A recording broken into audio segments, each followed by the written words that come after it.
PV Power Up, serving photovoltaic contractors and integrators with practical information and answers. And then Rob, if you could pick up with both warranty and a project. I think the underscoring thought is do it responsibly. Solar is going through a boom cycle, and I've seen a lot of different technologies and products go through boom cycles, and as Nick alluded to, everybody wants to jump on the bandwagon. And when that happens, things get done irresponsibly. And when that happens, there's a black eye to the entire industry. Roof-mounted solar is obviously going on roofs, and it's being installed by solar integrators who may or may not know too much about roofing. So it's an incumbent on upon a responsible installer to learn all he can about the substrate to which he is mounting solar. They're very different. I've been involved in the roofing industry for 40 years, and I still have some things to learn. So there is a lot to it. I would echo what Nick said concerning the matching. He used the word warranty. I would say the matching of service lives. And when you have because a warranted life and a service life may be entirely different things. Solar is warranted in most cases for 25 years, but its service life may be 30, 35, or even 40 years.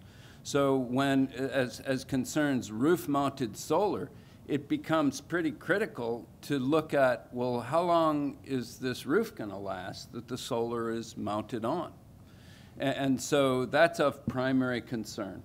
Certainly the violation of a roof and the roof warranties, you know, people, we all tend to think, well, it's a building and it's got a roof, let's throw solar up there. It's a good spot to put solar.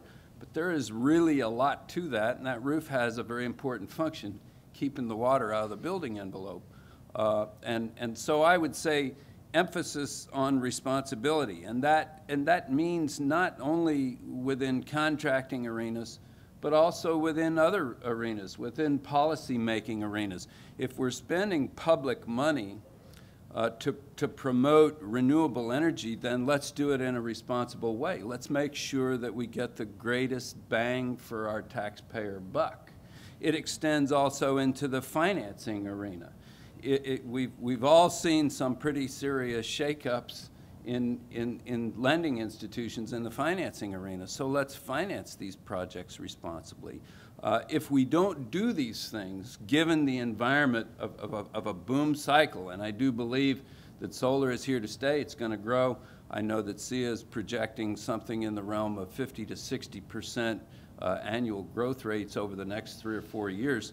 I think solar is here to stay, but I think it will be a black eye to the industry if we don't proceed carefully and do things responsibly. And I'd just like to echo that a little bit. It reminds me of building a multi-story building with no consideration to the foundation. And we all want to be in this industry for a long time, and the considerations of what you're putting your solar on is critical. Joe, also solar goes in the ground, if you could address that a little bit as well. From the project perspective? Yeah, absolutely. Actually, talking about projects, I found that it's a very difficult question because looking at projects and what would I talk about, I used to be a speaker for the U.S. Council for Energy Awareness, and one of the things that we always got out and talked to people about was diversity of energy supplies. And I like solar, I'm doing solar, but I have a hard time selling any project as just a solar project. It really needs to be part of usually something bigger. It's part of an overall energy strategy. It's part of my energy hedge. And I find that the projects, every one I've done, yes, it's a solar project, but part of the sales job for that was it's a part of an overall energy strategy. So put in ground mounts for utilities, put in residential for myself, working on other little ones around. But each one generally is part of a bigger strategy, and it's a much easier sales job when it's not just a solar project. It's part of an energy strategy, that comprehensiveness that helps move it across. And you're not just the guy looking for a federal handout. You're part of an energy strategy, and it's a much better sales pitch. Very good. Obviously, we're here talking about solar because we want to be, or we are involved in the solar industry. And so, Congressman Donnelly, if you could just address a little bit of regulations, one thing, but how do those regulations impact and facilitate people to be able to get into the business and be able to sustain that business over time? Well, I'm not so much an expert on how to get into the business. What I would say is that the presence of solar is going to be huge, and so those who are in it, as Joe mentioned, they want to know, is it going to be stable? Is it going to be long-term? Where is this going to go? I will tell you that my information as to an energy strategy right now, and in the House, I had supported a piece of legislation which, moving forward, would have taken about a third of the revenues from oil offshore drilling, and I think you'll see this, to be used for development of solar and wind and other technologies of that nature. So we are constantly trying to make sure that there is a source for helping to develop these so they can be freestanding on their own, dollar-for-dollar matches. And it's a long-term commitment from the federal government. Right now, the strategy has been that it's going to go by pieces. I'm a member of the House, and so I had supported an all-in bill that would hit all at once. It's going to go in pieces this year. Before or by the end of March, just within a week or so, you should see legislation come out. The first piece is going to be a natural gas piece, trying to further develop that, further develop the infrastructure so that that can be used for our vehicles. But solar is on that list of piece by piece by piece. And so I'd want to know, like Joe said, that there's a long-term commitment, and there is.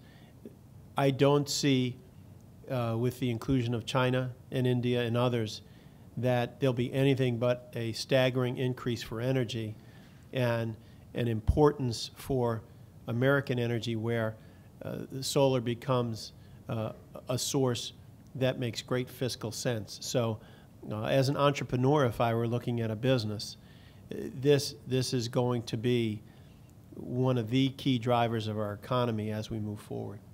Thank you. And it is interesting to me, as much activity as there is in Europe, there's been a lot of start and stop, tremendous rapid growth, and then a big pullback. And despite a lot of our complaints here in the States about a slow start, it does seem like we're on more of a sustainable growth pattern than we've seen in Italy or Spain. Germany is an exception to that, but so thank you for that. Okay, Nick, you're in the manufacturing.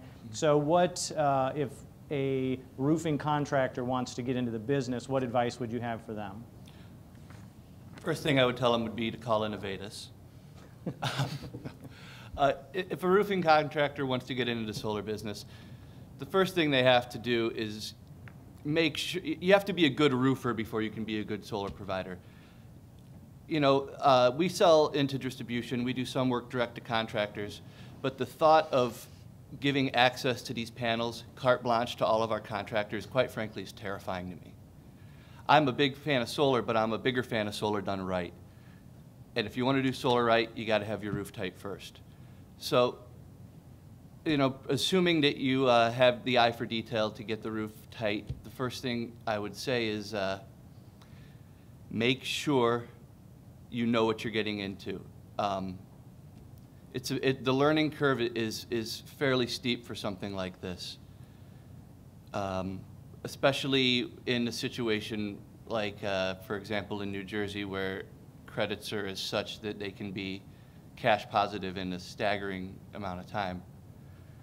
If you want to get into solar, you need to have an open mind, and you need to make sure that the systems you're putting down are compatible.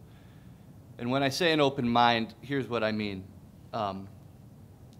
when we put down a roof, and we're going to hold the warranty, and we're well aware of what our system life is going to be, we make sure, we like to control our roof space. We make sure if a air conditioning repairman is going to go up on this roof, we need to know about it. If someone's going to go up there with a shovel and shovel off snow, we need to know about it. Now, that's, maybe a once or twice a year event. Now, if you're talking about solar panels, this is covering, the majority of the roof space. It's everywhere. You need to make sure that you're responsible about how you're putting it down, your maintenance. And that's really going to be the projects to succeed, are the projects that not the projects that you put down and you walk away from and you say, oh, well, that was a great job. It's the projects that you revisit and you say, how's your roof? How's your solar panels? Are you happy with this? Maybe in 5-10 years you need to go up there and take a look at your detail work, address your seams.